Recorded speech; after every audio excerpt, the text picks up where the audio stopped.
just want to ask people to introduce themselves. Okay, this is a workshop and not an official conference, and we're not many people, and we're going to be spending time together. If each person could take 2 or 3 minutes in whatever language they want to say who they are.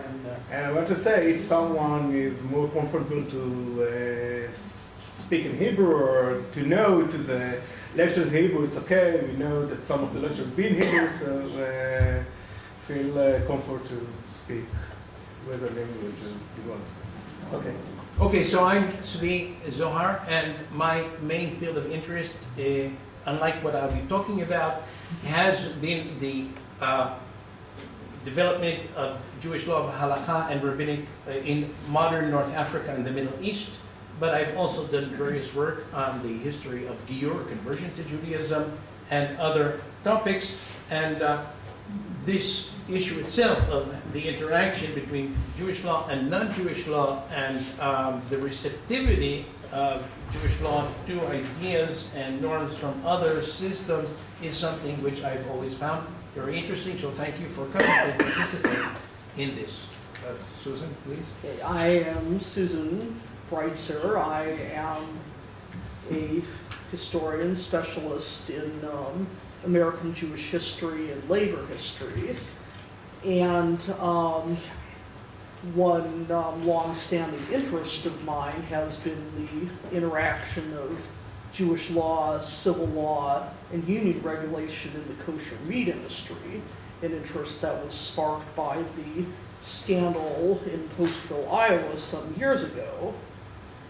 And I am really grateful for the opportunity to present my research thus far at this conference. My name is Amos Israel. I'm a research fellow here at Bar Ilan on the topic of digital legal studies, which has nothing to do with the conference. And I'm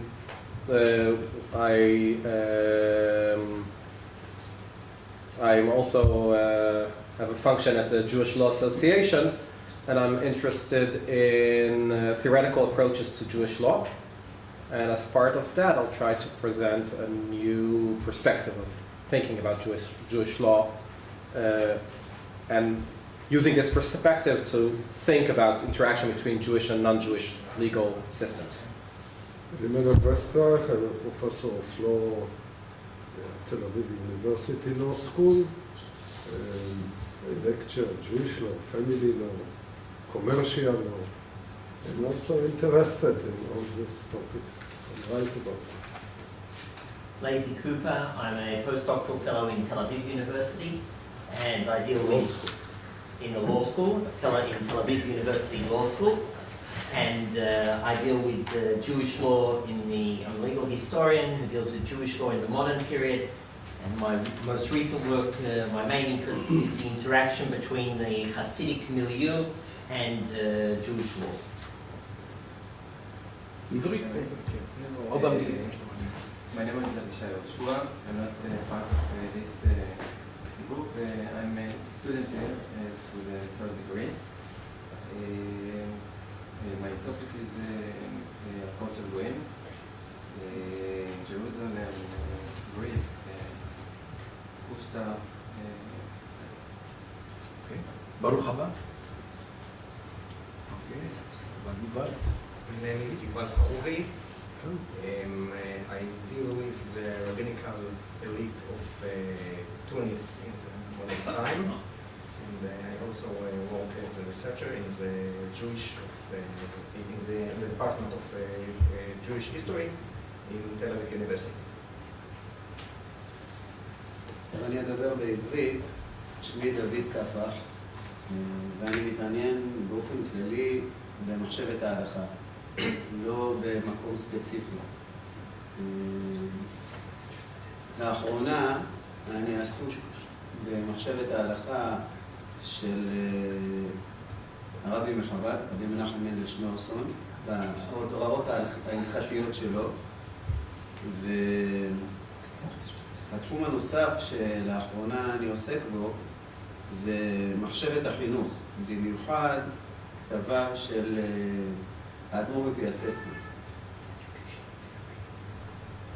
ואני מאוד מאוד עסוק גם כן בתחום שאני אדבר עליו מחר, לא כל כך בהשלכות האקטואליות שלו, כמו בצילום מצב של תקופת פרק הזמן ההיסטורי בדרום אפריקה.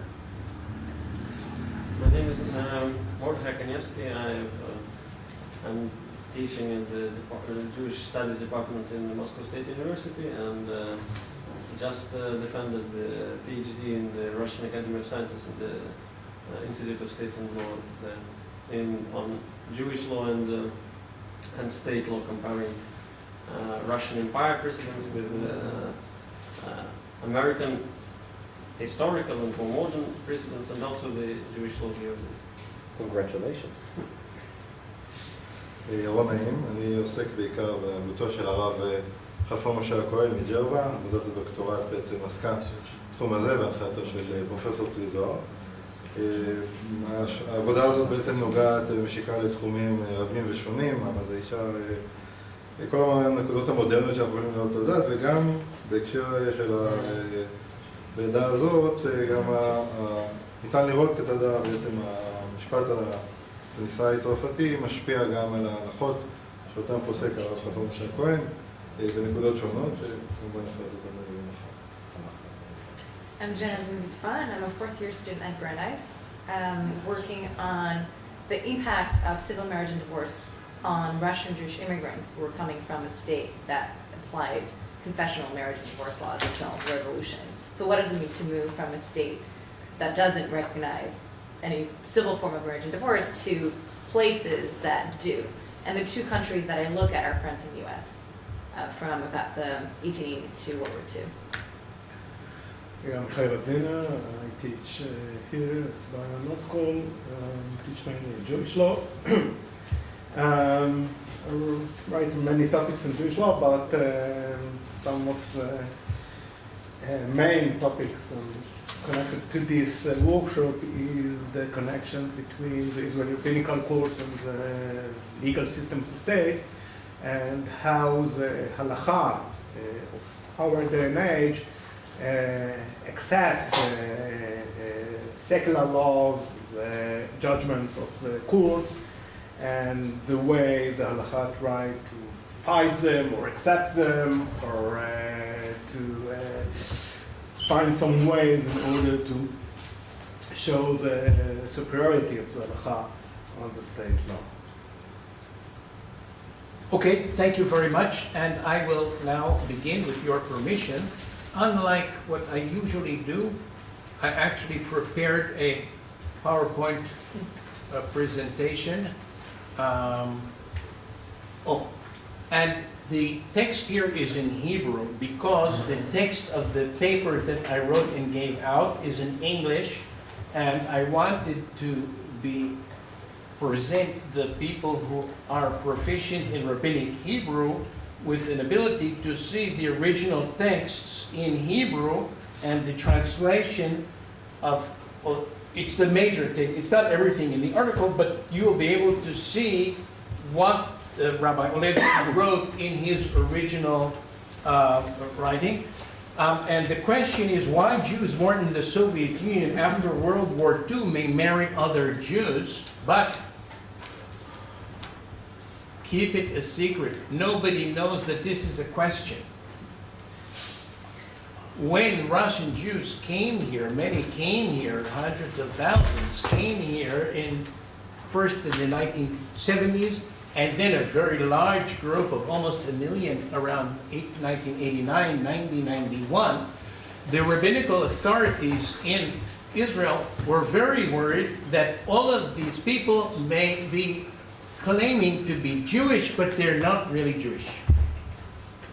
They didn't realize the problem that Rabbi Olevsky posed, which is that specifically those people who are really Jewish may be all of them mamzerim or suspect mamzerim. Okay, so the big issue is that nobody outside of Russia really was aware of what was going on behind the Iron Curtain in 1945, 46, or after. that was the height of the Cold War. In different teshuvot about agunot that were written by rabbis in Western Europe and Israel after the Second World War, they say, we really don't know what's happening there. And we can't take any position. We know about what happened in Europe, about Poland, because Poland was liberated, and for several years after World War II was not a communist regime. But what's happening there, we don't know. Who knew? Rabbi Olevsky.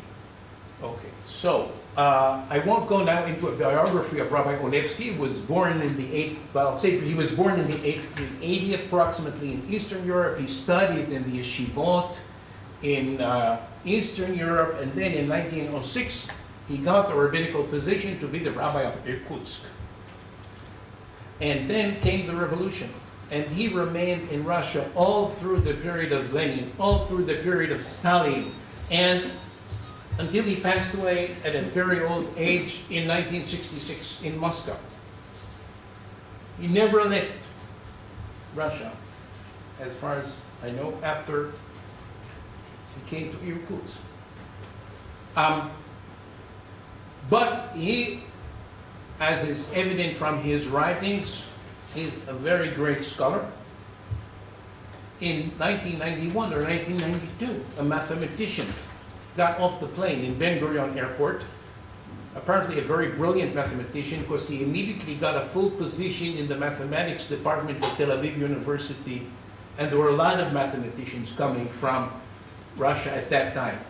And he got a full appointment in Tel Aviv University, so he was a very good, well-known mathematician, and he brought with him a suitcase full of papers written by his father, Rabbi Olevsky, who had never published these papers and had been writing. The last time he had published was in 1930. And he had been in Russia writing different halachic and ideational works, and now the son came with some monetary support from other sources. He got these works published by a certain institute in Jerusalem. Since then, they have been on the shelves of libraries, but nobody has really interested in what's going on there. Okay, so under imperial Russian law, as Geraldine has knows well, marriage was confessional, sort of like in Israel at this time. And if you were Jewish, you got married according to Jewish law. And if you were not Jewish, you got married according to Russian Orthodox or Russian Pravoslav law. And in all of these systems of marriage, there was a clear patriarchal marriage where the powers and the advantages of the man were tremendous compared to the woman. And this was a central critique of Marx and Engels. And they said, this is terrible. There will be, after the revolution, monogamy, but it will not be an unequal power distribution, which is part of the general unequal power distribution of capitalist bourgeois society. No, there will be complete equality between the men and women. And this equality will be both economic, and it will be that there will be complete equality in marriages and divorces, and there will be no condition in which one of the partners is held captive by the other. Any one of the sides who wants a divorce will get a divorce, whatever the other side wants. And they transferred the matter to certain registry offices, which are called ZAGS, Z-A-G-S, and these registry offices registered marriages and registered divorces, and they also registered if somebody comes and says, you know, until now I liked my wife, but I don't like her anymore, and I want to divorce her. And they said, okay, sign here, sign here, sign here, and they sent a postcard to the wife. You're divorced. And also vice versa. In 1944, there was a slight change because the authorities wanted to stabilize marriage, and they were worried that people were just getting, and it was a time of war and so on. So they said, no, not everybody can get divorced whenever they want. They have to have some kind of justification. They have to come to a people's court, and the people's court will decide that they have justification. If they have justification, the original equality will prevail. What is justification for a man to require divorce is justification for a woman, and vice versa. And one clear justification which held throughout was abandonment. If I was married to a certain woman and she abandoned me and disappeared, how can I be expected to continue and wait forever until she may or may not show up? And I can come to the registry office of the Zag and fill out a certain form claiming that my wife has disappeared. And then if this is in fact upheld by some kind of evidence or whatever, this is grounds for a divorce in absentia of the other party. And then if the other party returns, it's no matter, they're divorced. And if I remarried meanwhile, I can decide whether to stick with my new wife or divorce her and go back to the old wife, and vice versa. So now we get to the issue, which is that after World War II, it was great lack of men in Russia. Russia suffered tremendous civilian casualties and tremendous military casualties. In fact, many men who had been put by the Germans in prisoner of war camps were considered traitors by Stalin because how come they had not fought to the death? And therefore they were immediately, or after some, sent by train all across Russia to Siberia, where they now disappeared in Siberia. Meanwhile, the women at home, the men are not there. So if a woman now finds some kind of man who's half normal, this is her chance to begin a new life. She initiates this procedure of divorce on the basis of her husband being absent, is granted a divorce, remarries, and that's it. However, Rabbi Olevsky knew that many of these women had, in fact, had kiddushin with their earlier, now absent husband. According to classic Jewish law, this is a classic case of aguna. The classic case of aguna is solved by the woman comes to a rabbi. The rabbi, she says, I am stuck to this absent man. I want to remarry. Help me. And he says, okay, bring some kind of evidence that he's dead. And then, if it's possible to bring evidence or to rule halachically that the person is no longer alive, the woman is now declared that she's not an aguna, but she is a widow, an almana, and she can remarry. That's the basic way of saving agunot. But in Russia, none of these women came to any rabbi. Many of these women couldn't care less. Many of these women who had married again, or many of these women in their original marriage also would not have been interested in kiddushin. But their grandmother said to them, no, you're a good Jewish girl. How can you just get married to this Jewish boy without kiddushin? And they agreed to have kiddushin, but it really wasn't tremendously significant to them. And now their husband disappeared, they remarried. And Rabbi Olevsky realized that on this move, okay, and he says here, as you can see in Hebrew, that it's not only for the sake of, you have this in the article on page 4 in English, I'll read it in Hebrew. אומנם כי לא רק בשביל טובת העגונות הנזכרות התעניינתי בזה, כי גלוי וידוע שהרבה מהן כבר עשו ועושות מה שליבם חפץ. They personally don't care about הלכה. וגם לא רק בשביל זרעיהן, דמעת העשוקים ואין להם מנחם, נכנסתי בעובי הקורה, because if these children will be declared mamzerim, each individual case of mamzer, it's a well-known moral issue which already the rabbis recognize that it's unfair, but that's not a big novelty in the world of halakha. אלא בשביל טהרת כל האומה כולה, מפני שכמעט הרוב היותר גדול מהם, of these remarried women, נישאו והולידו וזרעיהם רבים הם, והרי יש בהם פסול ממזרות, ובמשך איזה שנים יהיה מהם רוב גדול מאוד של משפחות ישראל. Everybody will be intermarried with everybody. Nobody will be able to know who is a mamzer, who is not a mamzer, who we can marry and who not. And then he said it's true that the sources say that mamzerim who are not identified die a natural death at an early age and don't reproduce.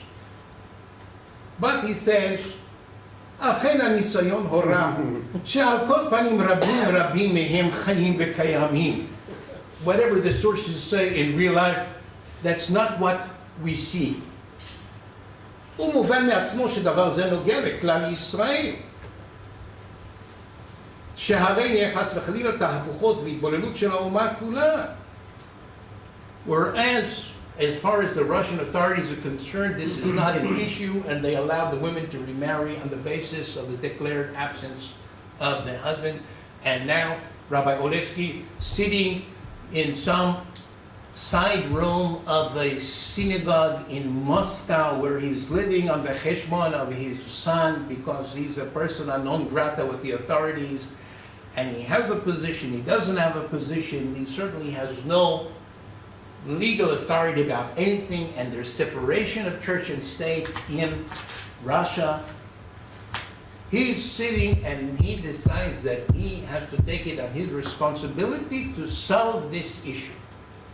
And he says that he knows that many people will criticize him, because anybody that does something new and unconventional is immediately criticized. עושה חדשות, הוא בעל מלחמות. And this is a very serious issue, to say that a woman who had kiddushin is now can remarry.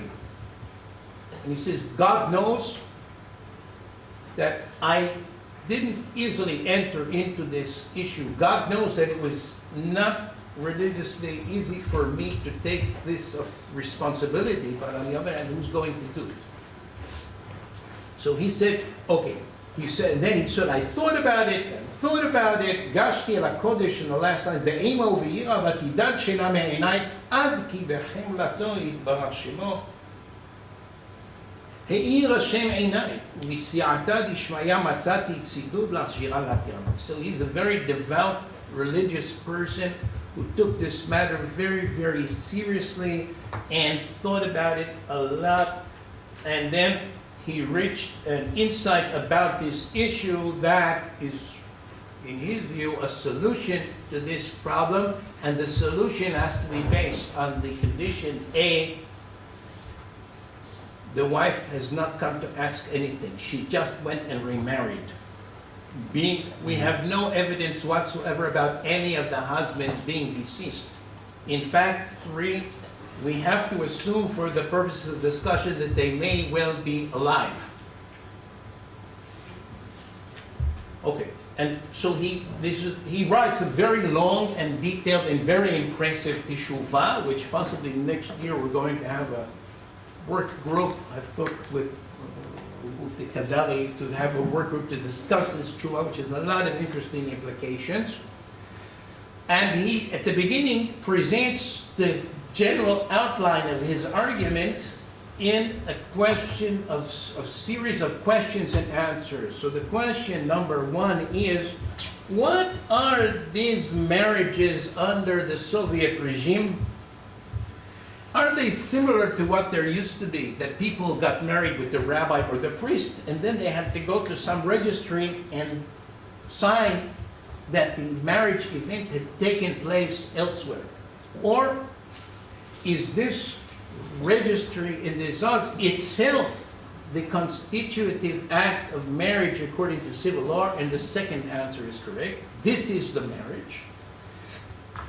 And if so, what are the principles of this marriage? And he said, well, the principles of the marriage are complete equality of rights for the women as for the man, unlike the previous one in which the men ruled the household. B, complete equality of men and women with regard to dissolution of the marriage. Okay, that's the basics that we have to know. And then he goes on to say, okay, that's the Soviet law of marriage, and we saw that's the ethos of Marx and Engels in the complete equality of men and women, absolutely. And then he says, is it possible to construct such a marriage under halakha? Okay, that's the first interesting question. Okay, we have this model of complete egalitarian marriage. Is it possible under halakha to imagine constructing with halakhic tools a completely egalitarian marriage? And he says yes. We can do it. If somebody wanted to do it, he could do it. How? By a conditional marriage. The conditional marriage, then he gives all different examples, which you can see here. Imagine that when people got married, they would make this and this condition. Okay? For instance, imagine if a man, which you have here in Hebrew, would say to a woman, Harei at mikudeshet ni, or let's agree that we are married on this condition, that if you ever get into bed with another man, the marriage evaporates. It's void. Hmm? It's void. Retroactively, will now become clear that the Kiddushin was never valid because the Tnai, it's like the escape button was pushed, the marriage evaporates, they were never married, there's no need for a divorce. And he says, certainly, if there was such a condition at the time of marriage, if she will get into bed with another man and have sex with him, immediately this will transpire that she's not doing this as a married woman, but rather as an unmarried woman. And conversely, if the woman is, for instance, concerned that a certain man wants to marry her, but the but she says, I know you're a skirt chaser, I'll marry you, you'll start taking up with other women. And he says, okay, I'll marry you on a condition, al-tnai. The tnai will be that if I ever take up with another woman, immediately the marriage will end. Then that's what will happen because the condition was operated and the marriage no longer exists. And then at the end, it can hunami benidon didan. Okay, it's possible. Okay, so there is equality in Soviet marriage. There can be equality in halachic marriage if the halachic marriage would be constituted on a certain condition. And then he says, well, let's look at what happened in Russia. Okay, so he says, look, he goes into it, but it is not our point. Is civil marriage per se, could that be seen as constituting kiddushin? Ein adam oseh be'ilato be'ilat zenut, and therefore if they live together, so he says no. Well, let's say not. Which is generally the halachic position of most rabbis with regard to civil marriage. But he says, let's say that after the civil marriage, the couple also had a religious marriage of kiddushin. What then? Do we say that the kiddushin that took place negated the equality of the civil marriage? Or do we say that when the people performed kiddushin, they had in their minds under the condition of equality that they had agreed upon when entering into the civil marriage?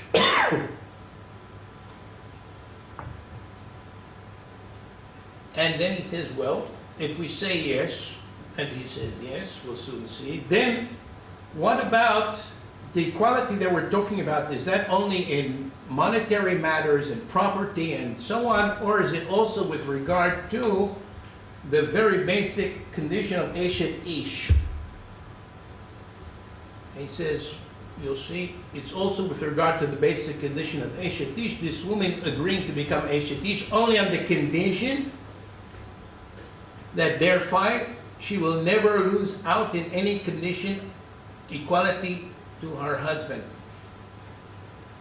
And then he says, well, let's say that they didn't even have a civil marriage. They only had a religious marriage in Soviet Russia, only had Kiddushin.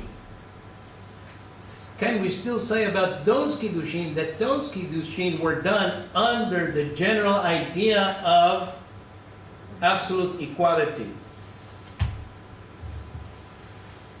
So first of all, he says, look, the laws here, it's not chukei ha'akum, laws of a foreign religion. It's not religious laws at all. It's completely secular law. So there's no issue of perhaps conceding to the law of some foreign gods. So how are we going to judge whether such a condition existed or doesn't exist in the minds of the people at the time of the Kiddushin, that they're making it contingent upon the egalitarian quality of marriage under Soviet revolutionary law? He says, well, it depends on one thing. Is that something that's really important to them? זה תלוי עד כמה הם המפיקי רצון ושבעי עונג מהחוק הזה. שאם אומנם החוק נתקבל אצלם בעבר רבה, ודאי יש כאן אומדנה דמוך הכתובה שגם בנישואין שחופה וקידושין כנ"ל, הנה מכוונים דווקא על אופן זה של שיווי זכויות. דהתניא, what's really crucial, עד כמה היא השפעת חוק המנהג בעניין שיווי זכויות. How much the customary norms, meaning the publicly accepted norms and values of Soviet society, are seen by the Jewish couple entering Kiddushin as something that's very important and crucial to their own knowledge of what it means to be a married couple. Okay. שאם ההשפעה היא חזקה כל כך כמו שהיא במדינותינו, he says, in our country, Soviet Russia, yes, it's absolutely important to everybody, especially, as he will say later, the women, not to put themselves in a state which they will be in any way dependent upon their husbands and lose their equality. Az vadai anan saade. We don't need any specific witness to any specific act of Kiddushin that this is what people have in mind, because anan saade, meaning we, the rabbis, can state in general about all cases, בכל המקדש וכל המתקדש דווקא הדתא ביסוד המנהג הם עושים. There's like כל המקדש, הדתא דרבנן מקדש, and he makes that comparison later on in his Teshuvah. What does this mean, adata? Adata means not because the other people who made that rule are so important or holy. It's a question of what was really in the minds of the people. So in a traditional Jewish society, people get married, and they have the general thought that what the rabbis approve and consider and is important, it's on the knowledge of that grounds that they are entering into marriage. He says in Soviet Russia, people have this same type of mentality with regard to equality, absolute equality between man and wife. Usually, okay, most discussions that I've seen about Kiddushay tonight, we're talking about the condition that the man states at the time of the Kiddushin. Harei at mekudeshet li, al minat, or bitnai, so and so. But marriage requires two partners. It requires the free agreement of the man and the woman. What if the woman makes a t'nai, and the woman says, Harei ani mitkadeshet lecha bitnai, so and so? He says it's equally valid, because the agreement is contingent upon certain conditions. If those conditions won't obtain, then the agreement is not there, and the woman has not agreed to kiddushin. He says, so we can say, Alan Sade, שדווקא באופן זה ניחא נא להתקדש. A woman in Soviet Russia, that's how she wants to get married, to be only if she's absolutely equal to men. בשום אופן לא תתרצה למחול שיווי זכויותיה, שבזה תלוי כל הצלחתה בכל משך חיי האישיות שביניהם, וגם אחר כך.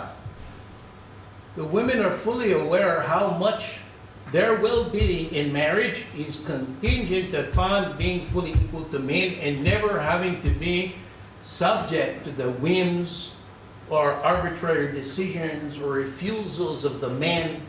And the women would never agree to kiddushin without that, and therefore it's clear that they have never done that. באופן דווקא על יסוד זה הוחלטו החופה והקידושין.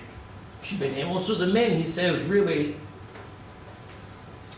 I wrote in the paper, whatever their fantasies might be, that they would like to go back to the good old times when only the men ruled the home and only they did. But the men actually realize that the rules of the game have changed, and therefore also when they are entering into a marriage in Soviet Russia, they also realize that this is the ground rules of the situation.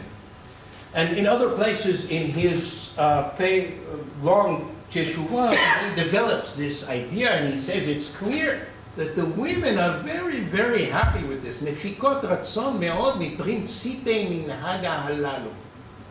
Okay, now, the construction is Soviet law reflects a certain ethos, and the law as reflected in this ethos, and by the way, there was a lot of propaganda going on in Soviet Russia, how good this was, and how wonderful equality was, and how wonderful things were compared to the bad old times under the Tsar. He says, so the reality is, okay, so there is the grounds, the legal system is reflected and understood to reflect a certain ethos of relationship between men and women. And this has become the minhag of everybody, Jews and non-Jews in Russia. That's how everybody now thinks about marriage. And they wouldn't want the old kind of marriage. Soon we'll see a very even stronger. He says, so therefore, nobody would want to go back to the old thing. כל זמן היותם יחד מעשיה וזכויותיה שווים, the woman. He's talking about now from the woman's perspective. כמו מעשיו וזכויותיו דבעל בניגוד מה שעדינה היה הוא רק הוא הבעל השורד בביתו וגם היא לא מתדר לה. If the marriage doesn't succeed and falls apart, אזי בניגוד מה שעדינה הזכות היה דווקא ביד הבעל לגרשה, because until now Russian law was halachic law in this respect. ומעצם הדין אף לגרשה בעל כורחה, meaning before Rabbeinu Gershom, according to Talmudic law, the man could unilaterally divorce the woman. והיא הייתה חסר עזר, as we would say, חסרת עזר להתגרש ממנו, ועכשיו כמוהו, זכות שניהם שווה בכל דבר. ולכן מאוד אינן שבעי רצון מפרינציפי מנהג העולם וכידוע. Woman, the jackpot, the golden jackpot. No woman would agree to ever go back to the crazy situation that was before, in which she was so disadvantaged. כיוון שנימוסי מנהג הללו ידועים מפורסמים ומתוננים, והכל מקטנים והגדולים על כל פסיעה ופסיעה בכן אהלן סהדי שאני נשים ירצון עצמן בשום אופן לא ימחולו שיווי זכויותיהם שבמנהג הנער שהוא עניין שתלוי בזה שלוותה כל ימי חייה. We can make this as an absolute blanket assumption. And therefore all kiddushin were never entered into by any sane woman in the Soviet Union with the idea that thereby she's giving up this equality. And by the way, he makes an aside where he says, what about Tavla Meitav Tandu, that women will be willing to marry any old man? He says, okay, even if we agree a woman would be willing to marry any old man, but what does it mean to marry?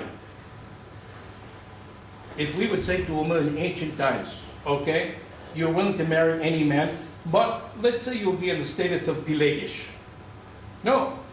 She would want a full marriage of kiddushin. Even with a schlubby, disgusting husband, she would want the legal arrangement that's proper.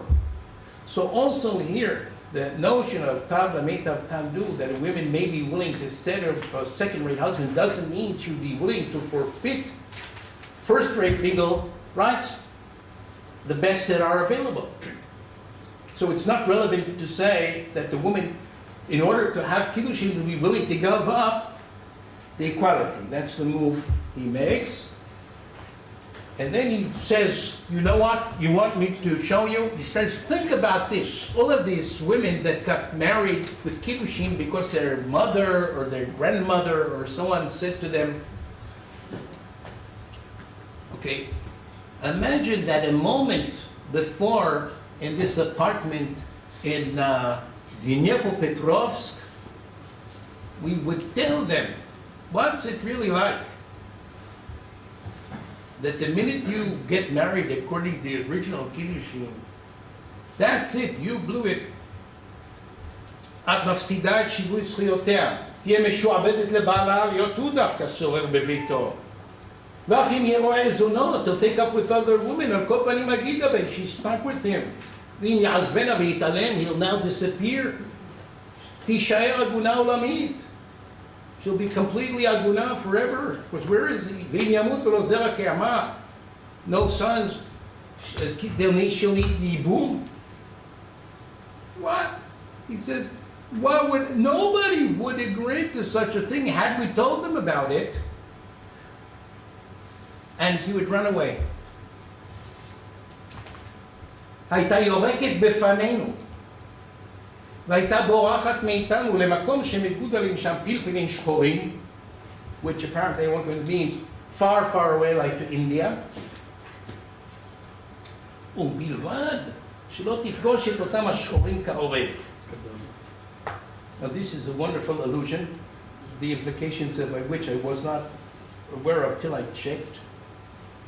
Okay, there's a midrash in the Talmud based on Shir HaShirim, where it says, okay, כבוצותיו טלטלים שחורות כעורב, and they say, כבוצותיו טלטל means that in the Torah, each little point of the letter you can learn many, many things from it. And then it says, שחורות כעורב, who can acquire this great power to study the Torah to such depth? People who are like ravens.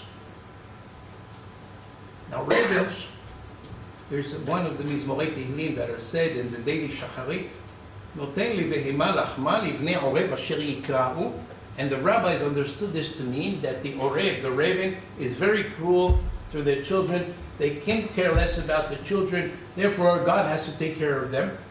Okay, I'll be finishing soon. And therefore, it says, only people that want to be really rabbis, they have to be completely cruel and uncaring about their family and children. Like the wife of Rav Ada Bar Matna, when he was about to go out to study far away, she said, what about your little babies? He said, there's no more vegetables growing in the swamp. So this is basically a critique that the rabbis who are not concerned about these women and the children, but are very concerned about tilei tilim shel kutzos shel yod, that's the kind of rabbis that these women would do anything to escape from. And also he says, that this is causing great chilul Hashem, because who is losing out? Two sisters, one marries only civilly, one marries also with kiddushin, their husbands both disappear. Who's stuck? The one that was more religiously committed and had kiddushin, she's stuck. That's terrible chilul Hashem, he says. Okay, so the bottom note of all of this is that all of the women who remarried after the Second World War without getting a get, or without being interested in a get, or without thinking about a get, were never married. Because immediately when there arose a situation that they could unilaterally get a divorce from their husband on the basis of his having disappeared, immediately, since under halakha they could never do that, the original kiddushin, which were on the basis of equality, disappeared. There are no agunot. There's no adultery in the second marriage. There's no mamzerim, and all of Soviet Jews from now on are kosher. Okay, now, any questions or comments? Someone want to comment or ask something? Okay. כמה הערות. קודם כל, תשמע, רק אתה יכול למצוא דברים כאלה בספר. עכשיו, תגיד קצת יותר אינפורמציה על הרבנים. מאיפה הוא מגיע? היה לו מעמד, הוא היה משהו. כל העניין של המעמד של רבנים ברוסיה הסובייטית זה מאוד בעיה. אבל קודם היה לו מעמד. הוא למד רבנים. מ-1906 עד 1917. He was a rabbi in Irkutsk. He was respected among the other rabbis in Siberia. Yes. ברשותכם, כפי שאני יודע, קודם כל, בשול שלו, בשול שלו, כן, יש הסכמות מרגצ'ובר, והוא כותב במיוחד שאפשר לסמוך עליו בכל עניין, ככה מילים של רגצ'ובר. הדבר שני, הוא ממש... לא העריך אף אחד. כן, כן, אז הוא... רגצ'ובר לא העריך אף אחד, אז אם הוא... כן, הוא ממש באריכות הוא כותב עליו, וגם בשו"ת הזה, שו"ת שלו מתחיל משאלות לרגצ'ובר שלו, ארוכות מאוד, ותשובות גם ארוכות מאוד. והדבר שני, הוא היה ממש מר דאטרה במוסקבה, כן, אז 20 שנים האחרונים שלו הוא היה רב בבית כנסת מרינה רושה, שעכשיו הוא יכול להיות הבית כנסת הכי מפורסם במוסקבה, וזה היה בית כנסת הכי... אחד מבתי כנסיות הכי אמיתיים, שהבית כנסת המרכזי שכל התיירים באים שם. הרב לוין היה... לא, הרב לוין היה רב ראשי מבחינת של הממשלה. זה היה פוזיציה אופיציאלית. גם הרב לבסקי שימש בו כמו הרב הראשי, אבל בגלל שהוא היה כבר חלש. כן. אבל יהודים במוסקבה התייחסו אליו כמו על... לא, יכול להיות... Till now we have this difference between the government constitution, but he was one of the main Duchovny rabbis in Moscow, definitely. The people that knew who was a real great Talmid Chacham knew that he was a great Talmid. When you say Duchovny rabbis, that means the people who are officially appointed or the people who are... The Duchovny around is spiritual leaders, so people rely without an official appointment. Government rabbis aside. There were coincidences when authority people were appointed, but and Levin was also a very serious person. Yes, also. Yeah, I remember Rav Goren once spoke about him and about his relation when I was a young soldier, and it was very... Of Levin. Of Levin, yes, yes. He said about it that he's an important figure. Yes. רציתי לשאול, הרב, שמו? אולבסקי. אולבסקי, הוא מכנה במילה המנהג את שיווי הזכויות בברית המועצות. לא ראיתי את כל התשובה, אבל אני רוצה לשאול, הוא מתכוון למילה מנהג במובן ההלכתי, או אפילו הייתי מדייק במובן ההלכתי האשכנזי, שלמנהג יש תוקף ככה חזק מאוד, זה, או שהוא פשוט מתכוון שזה הנוהג המקובל, ההבנה שלא צריך לדבר עליה, מובנת מאליה. Well, I'm not sure that there's such a big difference really between these two things. In other words, if, let's say, okay, everybody in a certain place, everybody, the custom is everybody, Goyim, Jews, Martians, everybody drinks coffee in the morning. Okay? Then I can say that it's my right whenever I come to a hotel to expect them to give me coffee in the morning. And if they don't do that, it's against my right. What created the right? The fact that everybody, that's the social norm which everybody now says is clear, taken for granted, and also Jewishly.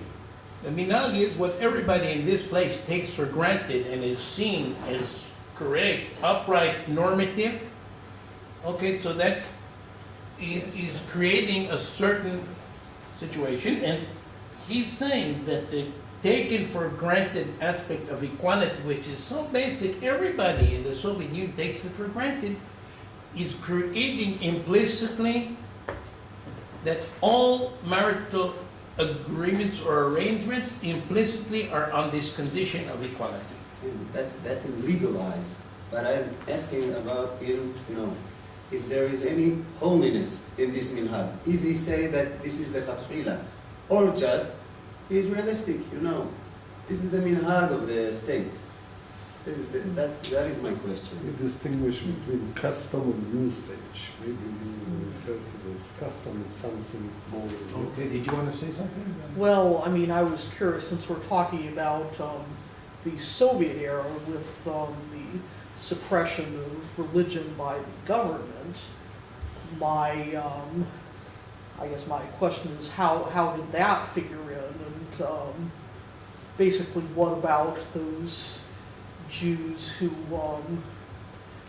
knew nothing about their religion or very little? Were they held responsible?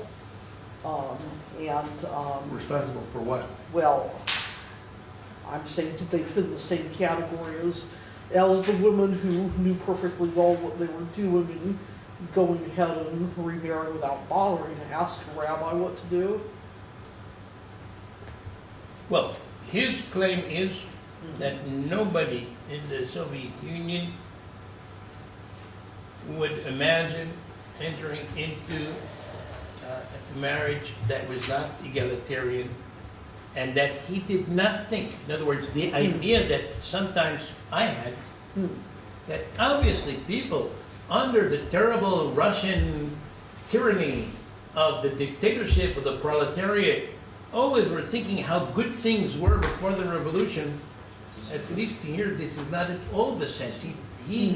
Okay, from the way he writes, you can see that he thought that this was really progress. It was really progress. Any sane person, any sane woman would agree that from the woman's perspective, this is tremendous progress relative to the standard halakha that had been until then, and therefore we can't think that it would now apply the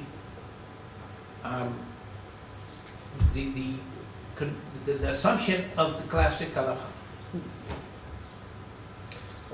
I think that I'm continuing your question,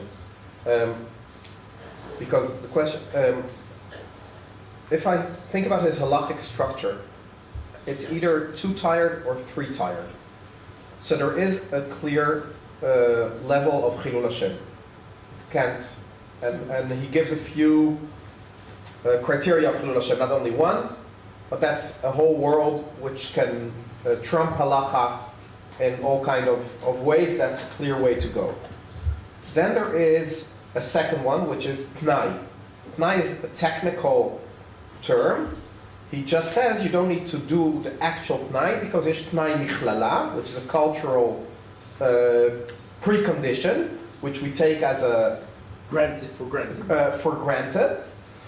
And so that is based on consent, if we think theoretically. Right? No. So, but there is a third halachic way, which says משהו כמו natural law, מנהג, במובן המאוד מאוד יסודי, as something that stands by itself, not a minhag that is the basis of convincing us that there certainly is a condition, but as a separate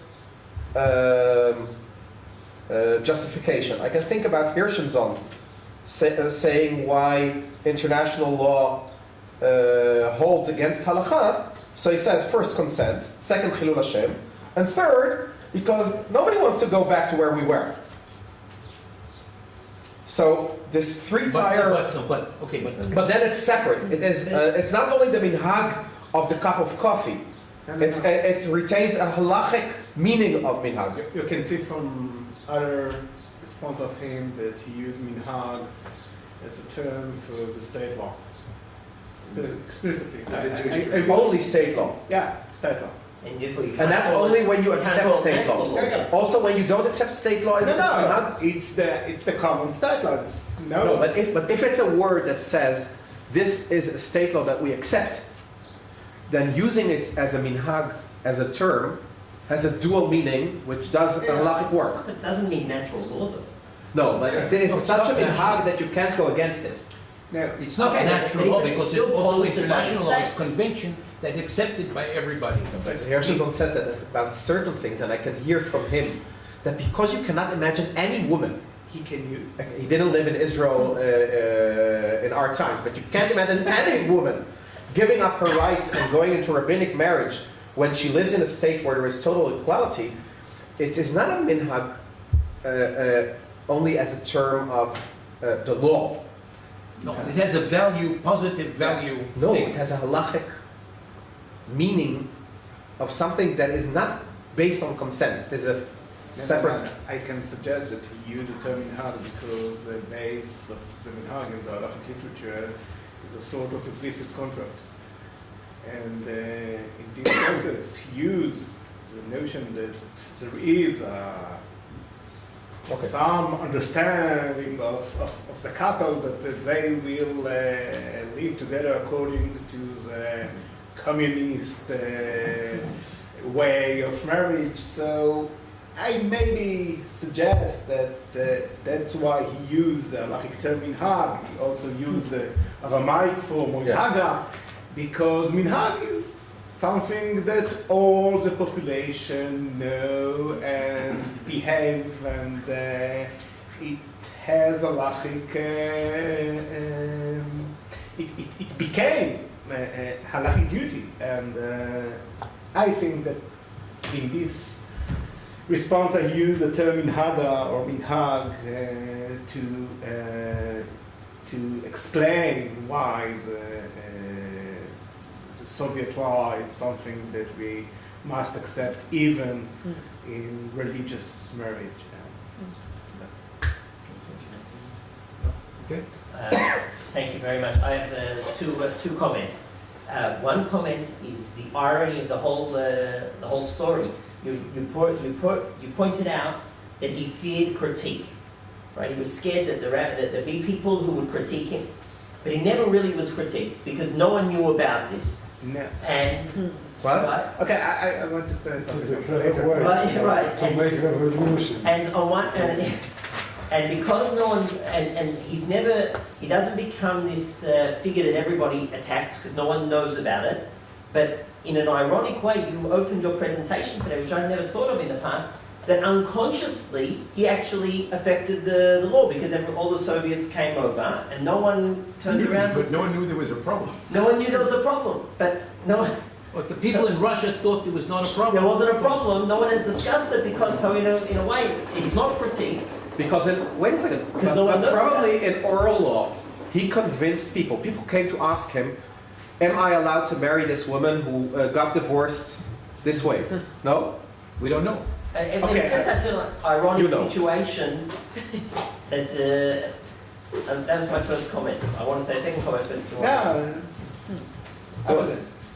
Okay. So my second comment is, we all know that there's a famous lawyer's joke that if the law is against you, argue the facts. If the facts are against you, argue the law. If the facts and the law are against you, then call the other person an idiot or whatever it is. There are less clean versions of that joke.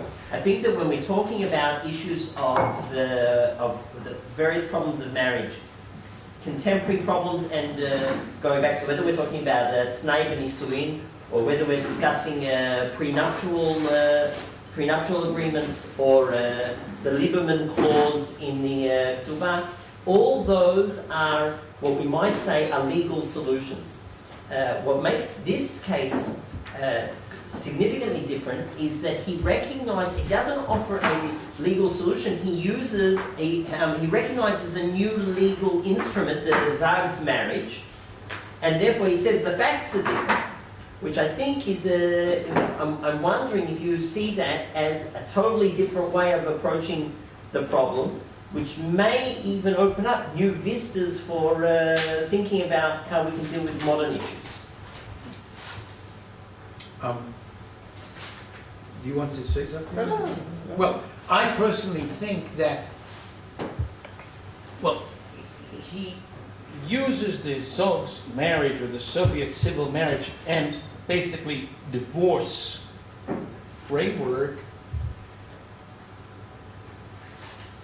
indirectly, in the sense he doesn't say, for instance, Dina de Malchuta Dina, and because this is what the Soviet law says, we have to accept it halachically because that legislation has authority in other, like in the economic area, we say Dina de Malchuta Dina, and that's what, so, but in Isul Veheter, we can't do that, and he doesn't do that. He says, the Zog's marriage is a fact, but that doesn't make it relevant halachically unless everybody psychologically internalize the ethos that this law itself expresses. And they did. Therefore, we're after that now talking about the force of the ethos as a cultural ground of what is marriage in such a society. And it's not the force of the Soviet legislator in 1918 or 1926 when they legislated various family law. That's not the force that he's according authority, but he's according authority that the basic ethos behind it, basically of Engels. That's a critique that everybody accepts, and okay, this line, the sense that one gets from reading it is that's a really good critique of halachic marriage. But nobody, in a pre-modern society, nobody thought of making that critique because it was taken for granted that men always had the advantage in marriage. But when you think about it, he says, given the option of such a situation, what woman would be an idiot to agree to anything less? That being the case, they never agreed to anything less. And it's the ethos which has been so deeply accepted that even for women did kiddushin. Whatever she said, whatever she did, this is such a basic ground that But I think, Zvi, if I can follow up, I think I'm challenging you and saying, could we apply that today to we could apply that today to America, where the ethos is also different. No one in America would think that they're getting married in such unequal circumstances. Oh, that's an interesting question because, well, first of all, that's a good question.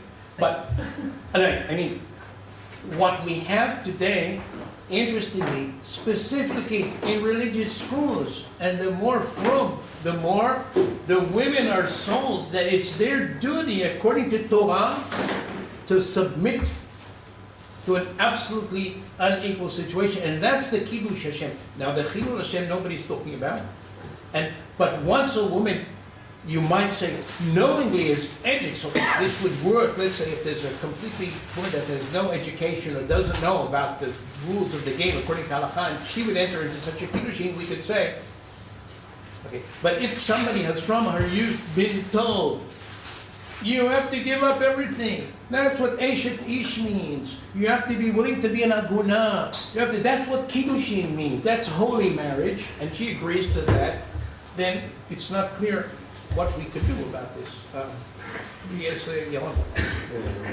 התהליך שהוא מציג, בעיקר בנושא של התנאים, סביר להניח, כמו שלפחות כבר אמרו כאן, שאף אחד כמעט לא ידע על זה. זאת אומרת, האם המסקנה הזו שהוא מגיע... לא ידע על מה?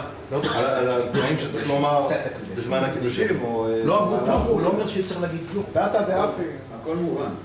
זה מובן מאליו, לא צריך להגיד כלום. אנשים בכלל לא ידעו על קידושי תנאי. הם לא ידעו בכלל שום הלכה. איך אפשר לכפות על אנשים בלי ידיעתם, הם בעצם עושים קידושים כאלה מהסוג הזה בגלל שהם מתחתנים בתהליך הזה שהוא מציג? בגלל שהם מניחים ששוויון זה דבר בסיסי בכל זוגיות גם כשהם עושים קידושין, הקידושין מותנים בלי שאף אחד יגיד שום דבר.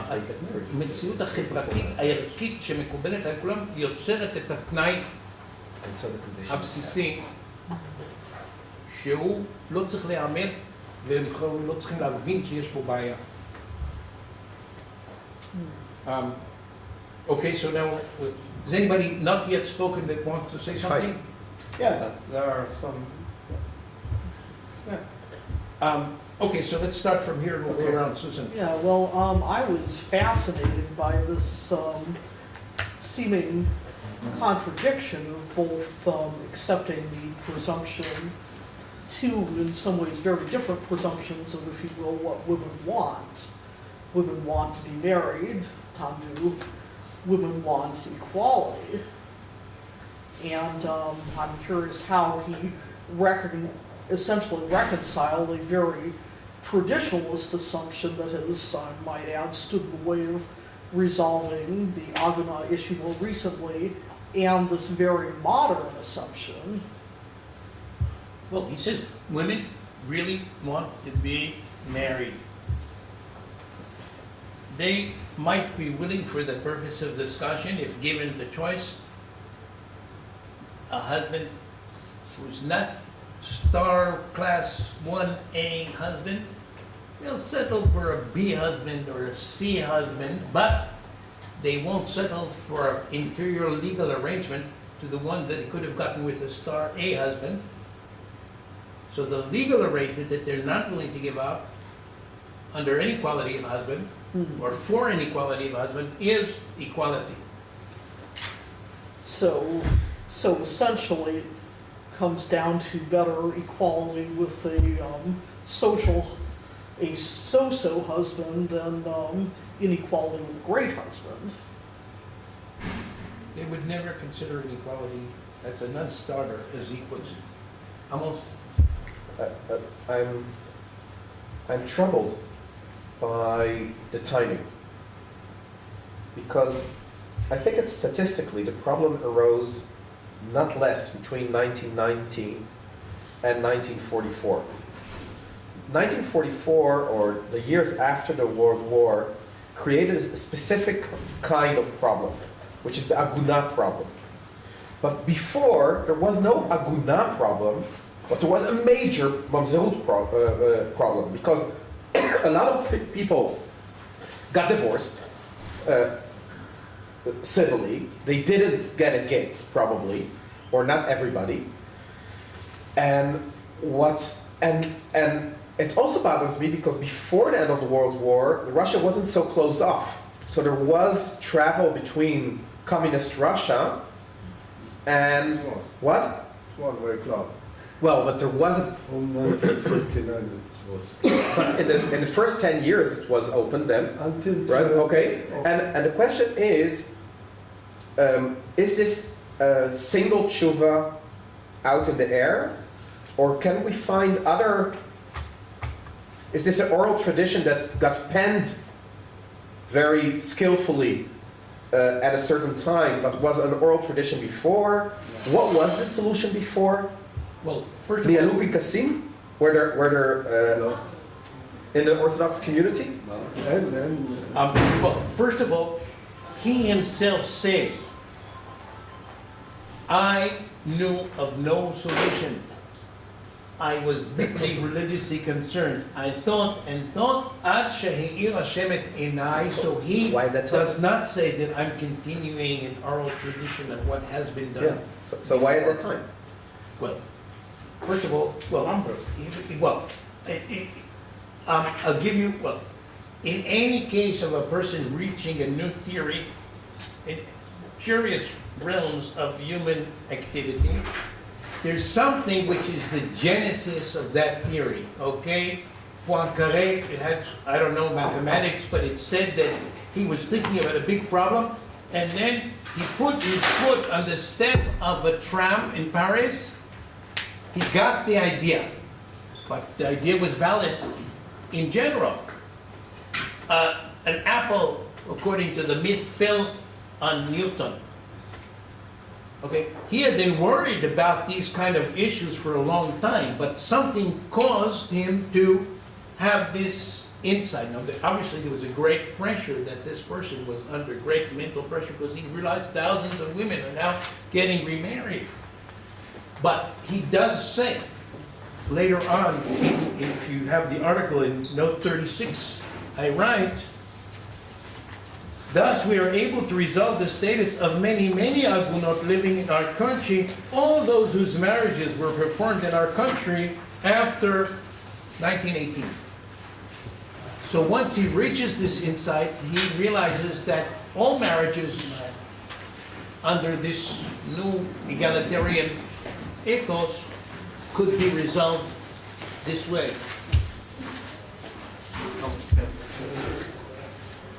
Two points. What was his attitude to the marriages that took place before the revolution? It was absolute according to the Torah, and now, this is one No, point. he doesn't present a solution to that. Okay, the second point, in his radical and total way, he reminds the way of Hillel HaZaken in Anglia. נכון? הוא מצטט את זה בתשובה שלו. כן. Okay, but explain it, because, yeah. Yes, because Hillel, he had a real problem, because, after the Kiddushin, the wives kidnapped or left their husbands, fiancés, and so on. And then by rereading the Tubah contract, the marriage contract, he solved all the problem, because then he really implemented a condition in the Kiddushin so that they had to take place only during the marriage, under the chuppah, not earlier. So here is... he has a very big 63-page teshuvah, very powerfully argued, and at one point he brings that. He says, you know what, this is the same thing I'm doing as Hillel did, and according to the rabbis that interpreted Hillel also did this to women that never wrote ketubot, but he said, al da'at hachi, also the women did write ketubot. So he says, also I'm saying that. So, ברוך שכיוון. Yes, בבקשה, או בעברית או באנגלית, מה שנוח לך. בהקשר של מה שפרופסור סטרח הזכיר, הלל הזקן, יש לנו בכל זאת איזושהי מהפכה, כן, של אולרסקי, שמדובר פה באיסור דאורייתא שלא תהיה קדשה, שגם זה מוזכר, שזה לא היה אצל הלל הזקן, שם לא הייתה זנות, אבל הם היו במצב של קידושין, גם עדיין לא היה שום דבר, ולכן אין את הבעיה של זנות, שזה כן יש כאן. אם היא מיוחדת, לא זה לא זנות. נכון, אצל הלל אין. לא, אבל כאן, אם היא מיוחדת, זה לא זנות. זה בדיוק הבעיה שמדובר שחלק שמפגין זה לא עושה זנות.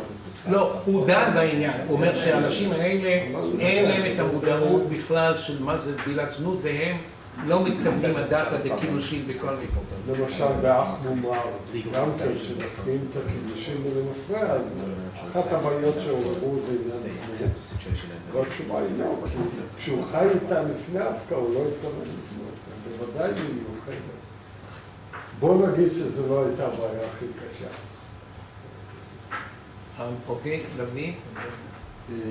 אני רוצה לחזור לעניין של אנן סהדה והדעת הדעה. כי גם, וזה שייך גם למה של לוי אמר, לגבי עניינים אקטואליים בארצות הברית או כאן, בישראל, בסדר.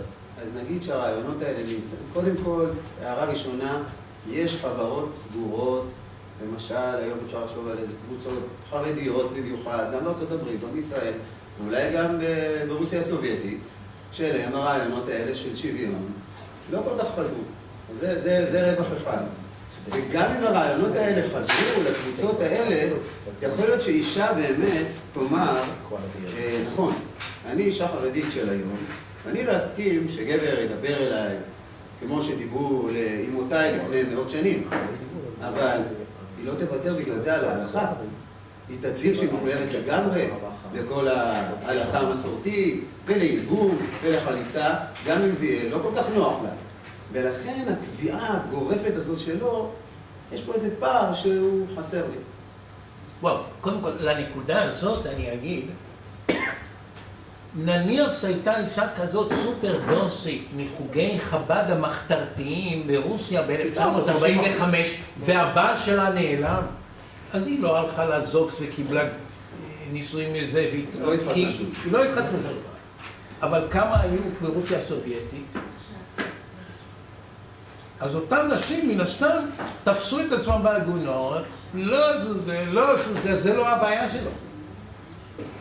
Indeed, we have the rights equality in Western democracies. However, the Halachic authorities didn't go by the same way. Though they considered, obviously, all the options of Kiddushin and of Nayan, they were discussed as Yerudim in Israel everywhere. So obviously, the main difference between Soviet Union and Israel, Europe and America, is that functioning of religious community was practically outlawed.